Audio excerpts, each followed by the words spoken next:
help me, take me from this pool it seems I've walked into. Cause apparently your parents don't mind if I stay a night or two in this place between here and outer space. And I can almost see your face every morning in the mirror. If I looked a little clearer, I could tell that you're with him. So pardon my motherfucking French. We're about to have some words about the fallout and consequences of being at war, putting your lipstick on and being in a rush, of being a snake that poisons everything you touch. So beg and plead, but when you come over tonight, don't tell me you love me.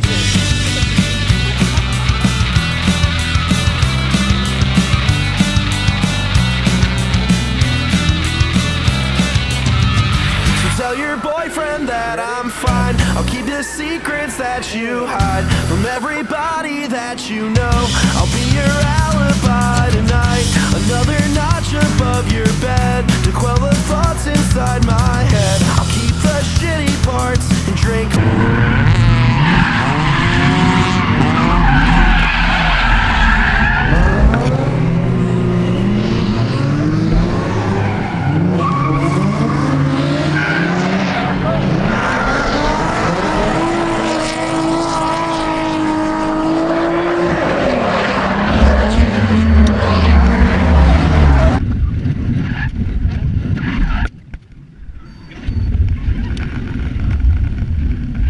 So we're cutting into the middle of the video real quick to add in this segment. So what happened in the car, which I may have some GoPro footage, and it may be before this. Basically my fire extinguisher went off. I wasn't thinking about it and I should have had it mounted, and I noticed before the run happened that the pin was loose and it was kind of like falling out, and I just kind of thought that it was going to be okay. Obviously not. It shot from behind my passenger seat, like in the floorboards, all the way up to like my center console area, and then it just went everywhere. And I immediately panicked because I thought there was a fire and it was like an electrical fire coming out, until I saw that the fire extinguisher powder kind of like settling down, and I knew what it was once that happened. And but luckily since then I've cleaned the car out and I got that all out and it cleaned up real good, didn't have any issues. You have to actually clean that out pretty quickly just because the powder is pretty corrosive. So luckily I got that out. Next time definitely going to mount my fire extinguisher.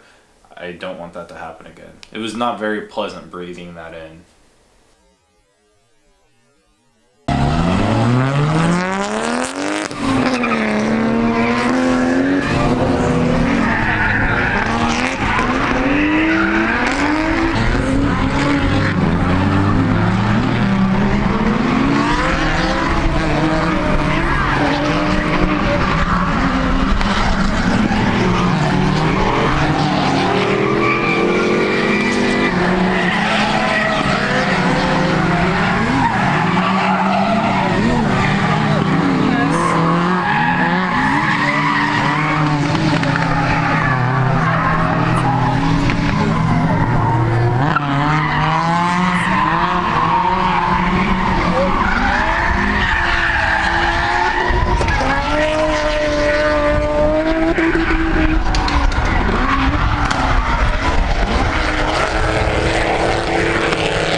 like immediately horrible. I had a So I figured I'd at least take her on like the donut. Okay. That way it's not like as shitty. Yeah. Hopefully. Hopefully. Yeah, hopefully. Alright, I'll try to film it.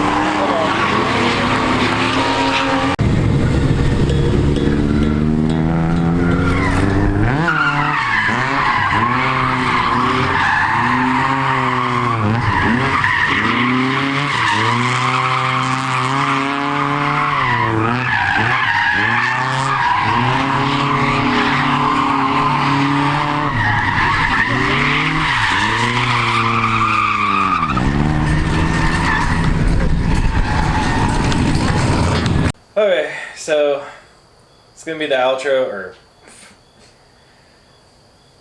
okay, guys. So this is gonna be the end of the video for the drift event. Me and John currently just got done doing his exhaust for the 240. That's why we're gonna that's why we're gonna be in the exact same clothes as we are in the next video. We spent all day building an exhaust. You okay, bud?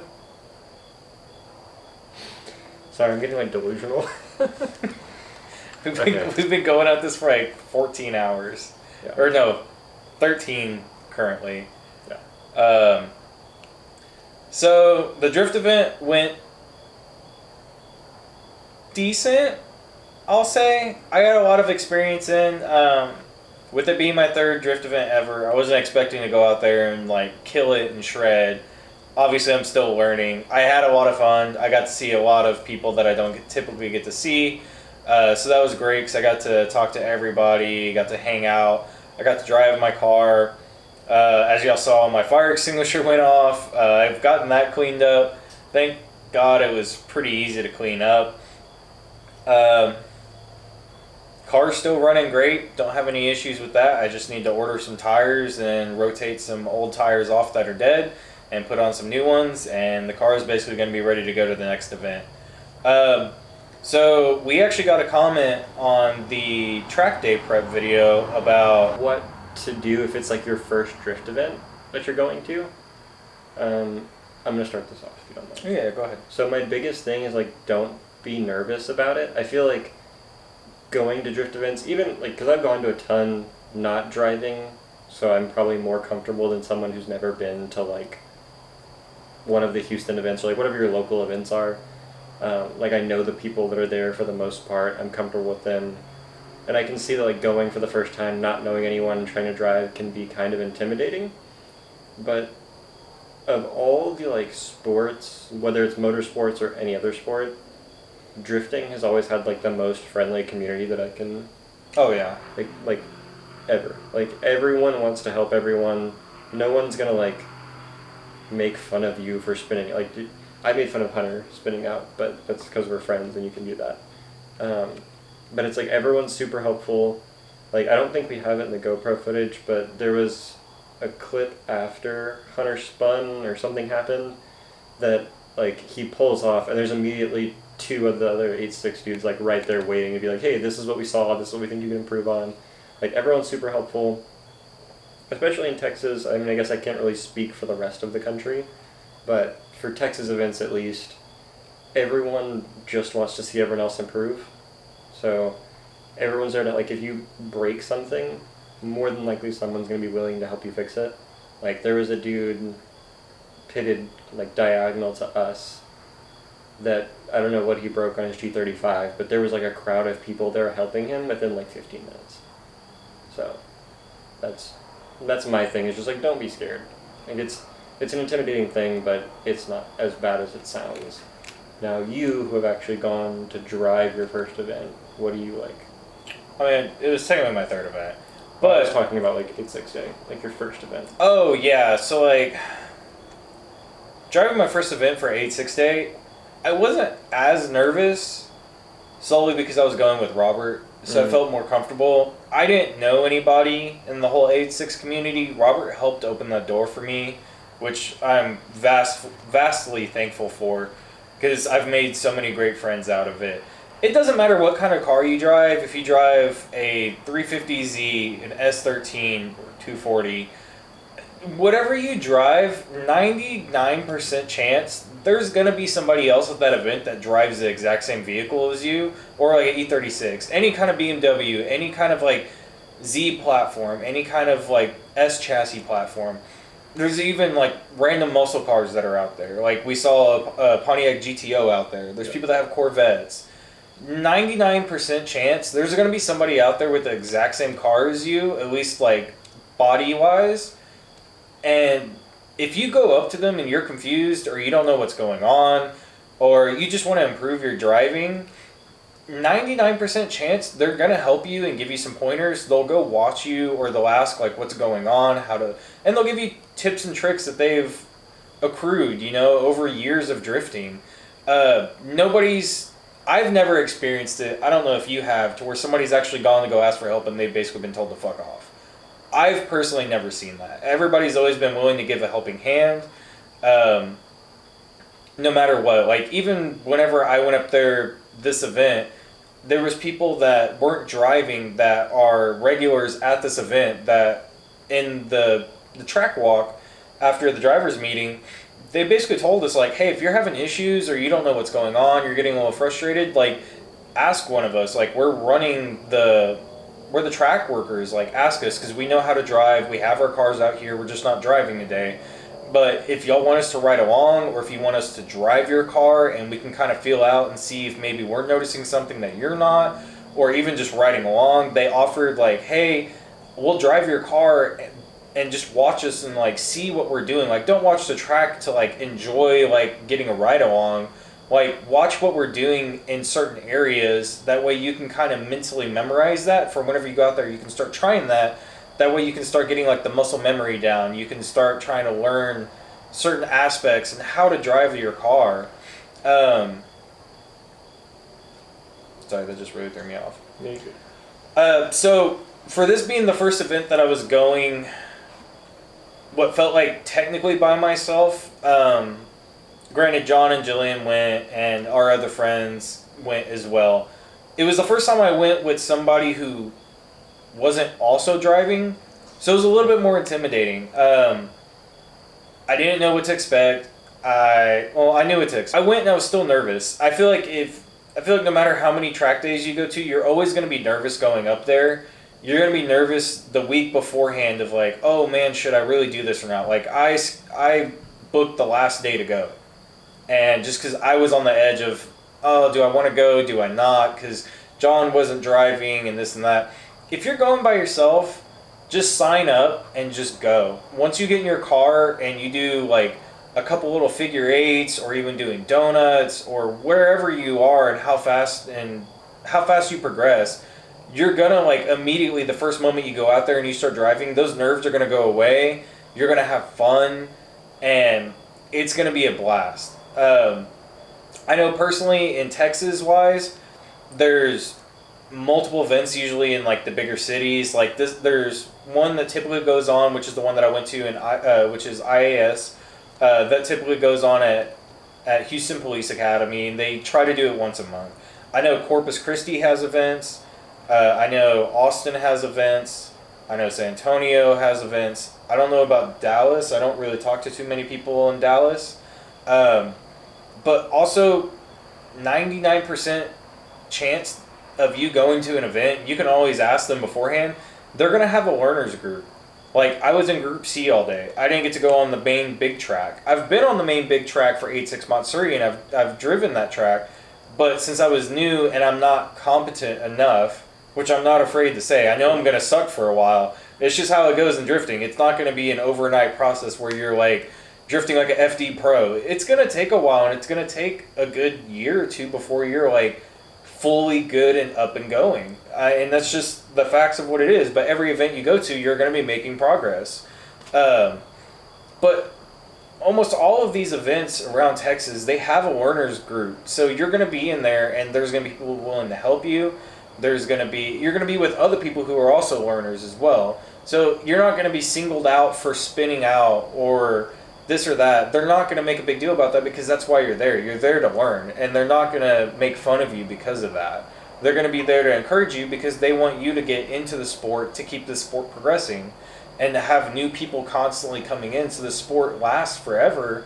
or as long as it possibly can, and they're going to be willing to help you. I know it's nervous. I know it's intimidating at first to go. I would honestly suggest just make sure your car is good to go. Make sure it can drive. You don't have any issues. Change your oil. Make sure your fluids are filled. Make sure you have good tires. A reliable way to get your car transported up there, whether it be truck and trailer, or I wouldn't suggest driving your car to an event unless you live like within half an hour and you have somebody that can come save you in case your car blows up. Yeah. That I wouldn't recommend. Last 8-6 months, there was a guy that drove down from Georgia in his car all the way down to Texas, drifted for the day, and then drove it all the way back. And he's done that about 3 times, and his car has never broken down. I'm going to say straight up, he's one of the lucky few. So, but if you don't have a truck and trailer, go to U-Haul. You can go rent one. You can take it up there. You can come back down. You can return it the next day. I know it's going to be intimidating. Just sign up for the event. Show up. Talk to people. Find the event organizer. Talk to him. Talk to the people that are there working the track. Because 9 out of 10, they're actual drifters and they're there to watch the newer people and this and that.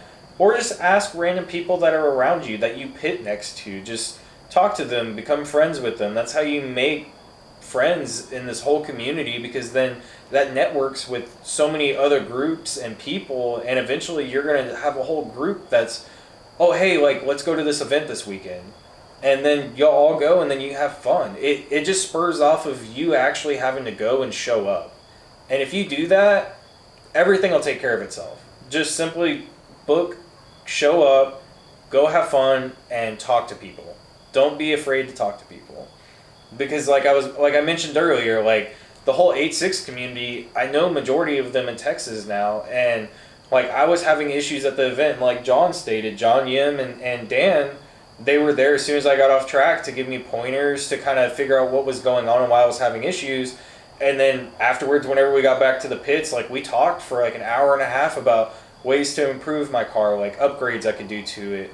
Things that I could do to make it a little bit easier to drive or to help learn a little bit better, And then afterwards, another one of the 8-6 guys, Colby, we talked for a little while because he was there as well. And then he actually messaged in our 8-6 group chat about, hey, next time I'm going out to an IAS event, because he lives in Houston, to let him know, and that he would come out and he'd ride along and he'd help and give me pointers. And I'm assuming he'll bring his car and drive, but even if he doesn't, it's, he's coming out and he's making that trip just to come help me, because we're friends now and he wants me to learn and progress, because he wants everybody in drifting, we all want everybody to progress and be able to drive together and have fun. Because at the end of the day, that's what the sport's about. It's about having fun. I know people glorify FD and they think that's, if I can't drive FD, that's it. That's all I want to do, and if I can't do it, then I don't want to drift. Or, they put pressure on themselves, because I do the same thing. I know so many people who've been drifting 8-6s or that platform for decades at this point. And so I have to take a step back whenever I go out there, because I'm used to looking up to these people and having these people help me. So I immediately think, oh, well, I can go out there and drive like that. And I have to take that step back to realize, it's going to take me a while to progress and to get where they are, because it took them years to progress and get to where they are. So even though looking at an FD driver and being wow, they're amazing, you got to remember in the back of your head, it took them so long to get to that point and to get that good. It's not an overnight process. They're not born with it. Everybody has to go through the same phase. That's why nobody really makes fun of anybody, because at the end of the day, everybody in drifting was a beginner at some point. Everybody spun out. Everybody had car issues. Everybody's car broke down. They blew motors.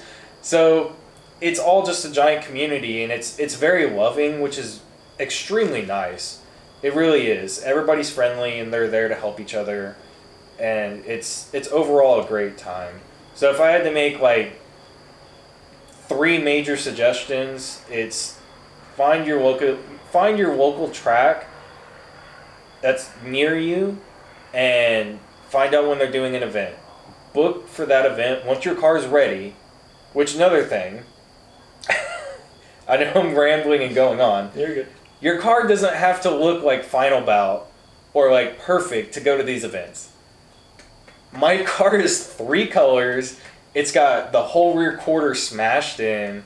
Like, I have so much rust and all these other issues, like, body-wise. I don't care. I'm going out there. Yes, I'm going to eventually paint my car and make it nice.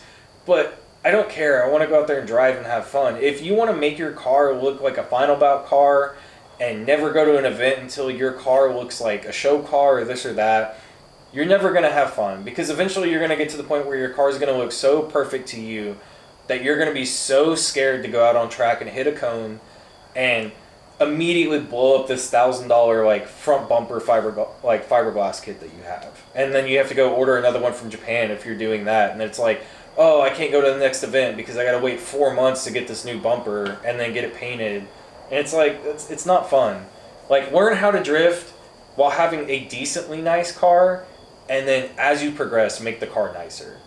Because that's the best way to do it. Because otherwise you're going to make this car so like perfect and you're going to go out there and just completely total it.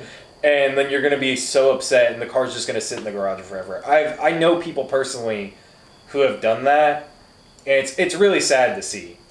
But anyway, going back to it, find your local track. Find out when they're doing events. Make sure that they have like a learner area, or maybe some people just do learner days in general. Once your car is good and ready to go and it's mechanically sound, book it, go drive. Have fun. Meet people there at that event and become friends with them and just network. That's going to be a lifesaver. You're going to find groups of people to go to tracks with. You're going to find people to travel around the world with. This last 8-6 Matsuri, I was invited to go up to Wisconsin to go to US Air for the 8-6 day there for roller coaster. I had never met the guy before, and he invited me because we have the same car. His is a year or two earlier than mine. He invited me to go. There's all kinds of things with networking that can help you. I'm just going on. No, that's cool. There's all kinds of things with like networking and making friends that can make drifting way less stressful. It can make it way more fun, and you can make some amazingly great friends out of it. What would be like a good third point? I'm going to say specifically for Texas events, something that I never thought about until this last one, pack a lot of water. Like, however much water you think you need to pack, bring more. Because I think, like there's food trucks and stuff at most, I'm not going to say most events. At some events there are like food trucks and stuff, but I mean food truck prices at an event is going to be expensive. Texas, we're going into summer, it's fucking hot, dude. Like, it is miserable. And one, you're going to want water, like gallons of water, specifically for like you start overheating. But you also like want drinking water too. Hopefully, I would say if, depending on where you're at, clutch fan is king. Definitely if you can go clutch fan, go clutch fan. I'm trying to think about like the first, like what I've seen, because I've gone to plenty of drift events at this point. I'm trying to say like what I've seen from people that came their first time and didn't, like, were missing something. Overheating is a big one. Make sure you torque your lug nuts. Yeah, torque your lug nuts. That happens to even like the most experienced people. Like, you can just bring a torque wrench. That's a good one. Yeah, you just get complacent and then you don't even think about it. Honestly, I made that mistake this weekend. I didn't even check the air pressure in the trailer tires. I never even torqued my lug nuts. I just ran them down with the impact and said they were good to go. But that You're not going to see this and ban you from the events. I think my fire extinguisher already went off in the car, to be honest, so I didn't have that mounted. True. Mount your fire extinguisher? Mount your fire extinguisher. That's like yes, do that. Oh, actually, okay. So if you're coming from a sim, depending on what you're driving on sim, you're going to expect your car to feel a certain way, and it's not going to feel that way. So there are a lot of people that sim driving has translated very, very well to real life driving, and it's helped them a ton. But there's probably just as many people that have driven a sim in, like, I'm trying to think, like it's been so long since I drove my sim. Like I'm just gonna say Tando Buddies because it's fucking been like 5 years. But say you're driving in a Tando Buddies car. Those cars, one, are like 500 plus horsepower. They're wise fab, so crazy angle. You can like detune them and stuff, whatever. But if you're just running them as they are, wise fab 500 plus, depending on your boost setting. The tracks aren't always 100% what an actual track's gonna feel like, especially if you're on the skid pad, like you're in C class. C class. That doesn't sound right. Yeah, Class C. Class C. I don't know why I said it back. Or Saying C it backwards class, just C fell class. off. Yeah, if you're in C and you're on the skid pad doing like donuts, figure eights, or for IAS specifically, they've got a peanut that you can go on to. Technically, not to interrupt you, I think it's a Group C. It is Group C. That's what I was. It popped in my head. I was like, it's not class, it's group. If you're in Group C and you're on one of those things, it's usually gravel. Like you're not going to be on the actual track, whatever the track is. So the conditions are going to be a little bit different than what you're used to in sim. You've got G-forces, which you've probably never felt before, depending on how nice your sim is. So as I was saying, G-forces. yeah, you've probably never experienced G-force unless your sim is fucking like $20,000. Which is a good point. So a good friend of ours, Will Parsons, he used to drive. God, I don't know if he actually drove FD. Did he drive FD? I know he was in. He did XDC, I think. XDC was before FD. Yeah. I think he was in FD for like a year, maybe. Yeah, he was so he was the last Corolla in FD. Gotcha. Robert will comment on this and tell me if I'm wrong, but I'm pretty sure it was the last. Yeah, either way, Will told me basically that he hates driving on the sim, and he doesn't recommend it, at least for himself, he doesn't like it, because he goes based off of the feel of the car and the G-forces and transitioning. He can feel it float out. But on a sim, you don't feel any of that. You don't feel the G-forces. You don't really feel any feedback except for your steering wheel. I will say, a sim is really great for learning the basics, like getting used. Like if you drive a manual car, it is so weird, and you're gonna struggle with this. It is so weird to adjust to learning to clutch kick. I like clutch kick all the time, baby. Like it. At least for me, it was so foreign because I'd never done it before, and learning to do it, it took me like half a day almost to like be comfortable to just clutch kick. It's really weird. Yeah. But sims are good to learn like the basics of like, hey, like counter steering, like stuff like that. But don't rely on it to be like a 1-to-1 copy of drifting, because it's not. You're gonna have so many elements that you're not used to. You're going to have to deal with actually, like, whenever you're driving, like, tire wear, tire preservation, like, all these other factors that don't account. You can turn on tire wear on the sim. Yeah, but it's not going to be the same. True. So, okay, sorry to cut back real quick. The point I was going to make with the high horsepower specifically, I'm going to keep referring to Tando Buddies because it's the last pack I can think of. They drive so easily compared to what your stock car, assuming you're in a stock non-LS car, is going to feel like. Like even just the 350Z in Tando Buddies, that versus an actual 350Z, because of the horsepower difference, is different getting it to actually drive. Like you're not going to have as much angle unless you have a WiseFab kit, which I could go on for another hour about why you should not buy angle modifications until you can drive your car at stock angle. And this is all, I don't know. I don't know if I have a place to say that as someone who doesn't actually drive yet, but... I mean, I think little things, depending on your car, can make it nicer. If you go like Wise Fab off the rip or like FDF Fab, I feel like it's only going to hurt you. Yeah. Like, same thing with going immediately to like a high horsepower car that has like an LS, or you're making like 500-600 horsepower. I feel like it's just going to hurt you. Same thing with like hydros.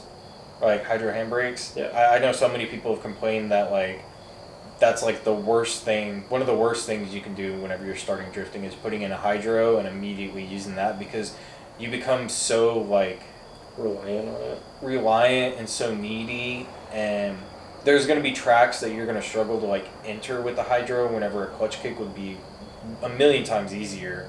Or even just driving, because there's going to be people who don't use a hydro that just clutch kick. So their entry is going to be a lot more like gnarlier, in my opinion. They're going to be a lot more aggressive. They're going to flick a lot more. Yeah. And if following them is going to be hard if you're trying to enter with a hydro. Yeah. Which, granted, that's going to be later in with like tandeming and everything. Yeah. But just like your first event. Yeah. I don't if you're tandeming your first event, fucking, I'm going to like hats praise off to you. Yeah. I don't think adding a little bit of angle is bad. Like, I just ordered knuckles for my car, and I've done like a couple things to make my angle a little bit better, just because Corollas overall have very low like angle in general. I don't think it's a bad thing. I think just do it mindfully and don't go balls to the wall immediately. Like, learn on like stock or very slightly modified angle, and then like work your way up whenever like you're actually like good to like crazy angle. Yeah. Because also if you have a low horsepower car and you immediately throw on like a massive angle kit, I feel like you're just gonna fight the car because you're gonna throw it and it's gonna go to like massive lock, and you're just not gonna have the power to like dig out of that. Yeah. Like if you're driving an E36 and you're only making like 180 horsepower and you have like a Wisefab kit on there and you chuck it in and you go to lock, like you're not going to have the power to dig out of that, and you're basically just going to stop or you're going to straighten. Yeah. Agreed. So, but I know the camera's about to die, and I know this video is running long now, but I think finding your local track, go to it, go have fun, meet new people, network, have a blast. Don't be intimidated. Go have fun. Bring a lot of water. Bring snacks. If you bring a lot of snacks, you'll probably be like the best friend of so many people there, especially around your pit. Especially if you're asking people if they want snacks. People are always hungry. Or shout out to every person that's fed me at a drift event when I wasn't even driving. I was just like bouncing from pit to pit. Yeah, it's great. Or like candy, you know, just something. But I think that's it really for like going to your first event. I know this was long and like rambled about went off on different subjects and topics, but honestly, comment if we should start a podcast. Me and John have some stories. God damn. I could do a podcast, 100%. Oh yeah, I yeah. End of the day, just go find your local event. You know, find some people that maybe drive that event on Instagram. Message them. Just be like, hey, like I'm planning on going to this event. Like, do you have any like pointers, or do you have like any suggestions, like things maybe I should take? Like, just let them know, like, hey, it's my first event. Like, I'm a little nervous. I don't know, like, what should I do? What should I take? What should I not take? Or how do I prepare? You know, and they're majority of the time they should be willing to help out. It's depending on like the person and like obviously how big their Instagram is. But if they're like a local grassroots dude, they're gonna be willing to help you out majority of the time if they see it. So yeah, just go out there, have fun. It's really the biggest thing. Once you get out on track and you drive and you do like a donut for the first time, or you do like a figure eight for the first time, dude, you're gonna feel like you're on like top of the world, and you're gonna be ready, and then you're gonna be excited for the next event, and it's just gonna like the bug's gonna bite you, and you're gonna have fun. So don't be too over scared to go, and don't be so worried that you end up like backing out of it and then you never go, because then all that's gonna happen is you're gonna end up getting older and older, and then you're gonna look back on it and you're gonna kind of regret and be like, man, I wish I would have done that. So I think that's the biggest thing. If you want to go. Don't freak out and don't overthink it. It's really it. If you're driving a Texas event, hit us up. Yeah, if you're driving a Texas event, me and John have talked about going to like San Antonio events, Corpus events, obviously Houston events, to IAS. We'll be at 86 Matsuri, whatever time it's going to be this year. We're still waiting to figure out the date that it's going to be booked and the track. But yeah, just hit us up. And if you're a new time driver, like, message us. We're more than willing to help out, especially if we're going to be at the event. You can come talk to us. Don't be afraid. We'll give you some pointers. It may not be the best, but we can at least put you in contact with the right person that can help. That. I would say that's probably the best thing we can offer you. Yeah, we can kind of like pass you on to like somebody who can actually help and benefit you. I would say I know at least one person in every common chassis at this point. Oh yeah. Oh yeah. At least like even if it's just like trying to get like alignment right before the event or something, if you want to DM us, like either on the Sabi Instagram or our personal Instagrams. Yeah, whatever it is. Actually, just DM the Sabi one. I don't think I have my DMs turned on my personal Instagram, so I won't see it unless it's on Sabi.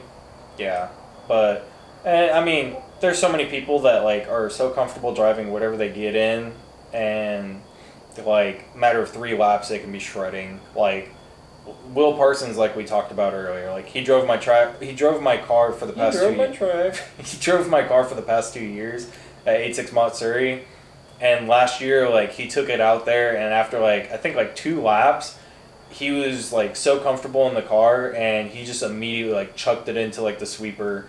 And it's also really, I will say, it's extremely amazing to see a car that you built or you prepared, whatever it may be, to go out there and to see the car like drift how you want it to drift, and to see that it's possible in your car. I think that's amazing because I saw that happen, and I know people complain about like low horsepower cars, especially at HPA with the giant sweeper entry. Will did like 1 clutch kick the entire sweeper, and my car makes like 130 horsepower on a good day probably. The fact that he was able to do that and connect the whole track, and just like, it was a blast to ride along with, but it gave me the knowledge of like, my car can do it, I just have to get to that point. And it's something, and it gives you a goal to work towards, you know? So, but. This is getting pretty long, so I'm going to cut us off here. Yeah. If you have any more questions, leave them in the comments. We might do something like this at the end of like every couple of videos or something. Yeah, or just do like a whole video about it. Like, if you all leave enough comments about like stuff y'all want to know, or like things y'all want to hear our opinions on, or want to hear us talk about, we may just do like a whole video about it and just kind of break it down and do like a comments video. Yeah, I'm down for that. If we get enough questions and stuff to, whether it's on YouTube, Instagram, Facebook, whatever. We don't have Twitter or TikTok. We probably should if we're trying to promote a YouTube channel. Dude, I'm not trying to have China take my information. Okay. They're using the Wi-Fi. They're coming in my Wi-Fi. I don't even know if the camera's still alive. Probably not. Fuck it. Yeah. But yeah, just hit us up. That's going to be it for this video. Sorry it's going to be a long one. Just because of this whole part, but yeah. I hope y'all enjoyed. If y'all have any comments or like questions, like we said, just message us. Like comment down below, or like message the sabi.jp, 2 I's in Sabi on Instagram, and that is not the proper spelling though. It is a whole new word adding a second I. Oh. I don't know what it means, but it's. I mean, I guess technically, I'm not going to get into Japanese right now. Yeah. Anyway. Yeah, just message us there, or like leave a comment down below, and we'll get back to you about it, or like we'll pull them together, and we'll do like a kind of like a comments video and kind of answer some things, or like give some feedback on like what we personally think. It may not be like everybody's opinion, obviously, or like the right thing, but it's what we think. So anyway, that's gonna be it for us, guys. Be sure to like, comment, subscribe, and we'll see y'all in the next one. When you come over tonight, don't tell me you love me.